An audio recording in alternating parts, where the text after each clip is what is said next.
আমার যদি প্রথমে চশমা ছাড়া গেছিলাম সানগ্লাস পরে, আর ওই ভিড়ের মধ্যে ওইটুকু একটা পোস্টারে আমার মোদিজির বিলো দ্য বেল্টের দেখে আমার চোখটা যায়নি। কি করবো বলুন তো? একটু জেনারেলি মেয়েদেরকে জিজ্ঞাসা করবেন, মানে শতকরা 95% মহিলারা বলবে যে আমরা যদি কোনো পুরুষ মানুষকে দেখি আমরা তার প্যান্ট দেখি না, প্যান্ট বা তার নিম্নাগ্নে দেখি না। সুতরাং সেখানে মোদিজির এরকম একটা ছবি, ওটা দেখে মজা লেগেছে। ওই কতগুলো ছেলে যাচ্ছিল, তারা প্রতিবাদে তারা পোস্টার দিয়ে করেছে, ছবি তুলতে এসেছিল, পোস্টারটা হাতে নিয়ে ছবি তুলেছে। আর দেখিও নি পোস্টারটাকে ঘুরিয়ে, সময় ছিল না, কারণ পুলিশের লাঠিচার্জ হচ্ছিল।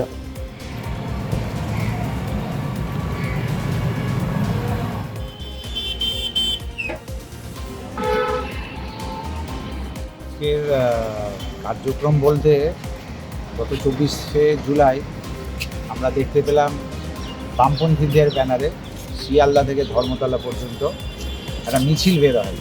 মিছিলটি কী উদ্দেশ্যে না, যন্তর মন্তরে যে শিক্ষার্থীদের আন্দোলন নিট পেপার লিক নিয়ে তারা একটা মিছিল বের করে।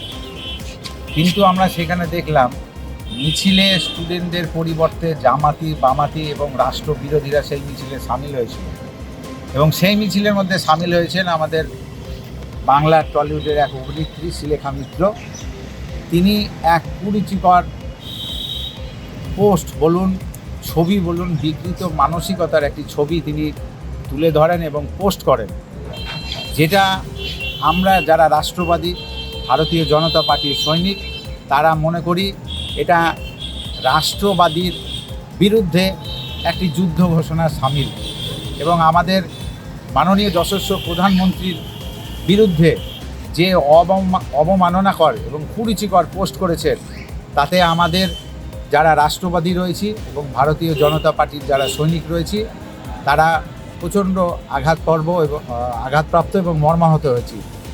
তারই বিরুদ্ধে আজকে আমরা বহরমপুর থানায় এফআইআর করলাম এবং আমরা চাইব এর বিরুদ্ধে যেন সর্বোচ্চ সাজা হয়। কারণ আমরা দেখতে পাচ্ছি বাক স্বাধীনতা মানুষের অধিকার, কিন্তু বাক স্বাধীনতা অধিকার মানে এ নয় স্বেচ্ছাচারিতা এবং রাষ্ট্রের বিরুদ্ধে কোনো স্লোগান তোলা বা রাষ্ট্রের বিরুদ্ধে যা মনে আসবো তাই বলে যাওয়া। এবং আমরা দেখতে পাচ্ছি যে টুকরে টুকরে গ্যাং এই সময় কিন্তু আবার জেগে উঠছে। আমরা পরিষ্কার স্পষ্ট ভাষায় বলতে চাই, আমরা এই ভারতবর্ষের বুকে রাষ্ট্রবাদীরা যতদিন হয়েছে টুকরে টুকরে গ্যাংকে আমরা কোনো দিনই মাথায় চড়তে দিইনি, না দিব না। আমরা কোনো আজাদি চাই না। 1947 সালে আমাদের স্বাধীনতা এসছে। আজাদি চাওয়ার অর্থ দেশকে আবার টুকরো টুকরো করার একটা পরিকল্পনা। এবং যারা এই টুকরো টুকরো করার পরিকল্পনার ক্ষেত্রে সামিল হয়েছে তাদের বিরুদ্ধে বলুন, তাদেরকেও বলুন একটা স্পষ্ট বার্তা, আমরা এই টুকরে টুকরে গ্যাংয়ের মনোবাঞ্ছা কোনো দিনই সফল হতে দিইনি, না দেব না। ভারতবর্ষ অখণ্ডিত ছিল, ভারতবর্ষ অখণ্ডিত আছে এবং ভারতবর্ষ অখণ্ডিত থাকবে। ভারতবর্ষের জন্য রাষ্ট্রবাদীরা সবসময় তাদের জীবন সমর্পিত করবেন।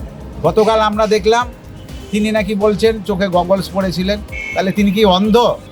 তাহলে তিনি যদি অন্ধই হয় তাহলে রাস্তায় বেরিয়েছেন কেন? এবং তিনি জ্ঞানত, এটা কিন্তু কোনো পর্দা না যে আমার যা মনে হলো অভিনয় করলাম, তিনি এটা জ্ঞানত করেছেন এবং গোটা ভারতবর্ষের যে গণতন্ত্র সেটাকে তিনি অবমাননা করেছেন, অপমান করেছেন। সেই জন্যই আজকে আমরা এখানে এসেছি এবং বহরমপুর থানায় এফআইআর করেছি। আমরা বহরমপুর থানা এবং প্রশাসনকে বলবো তার বিরুদ্ধে যেন সর্বোচ্চ সাজা হয়।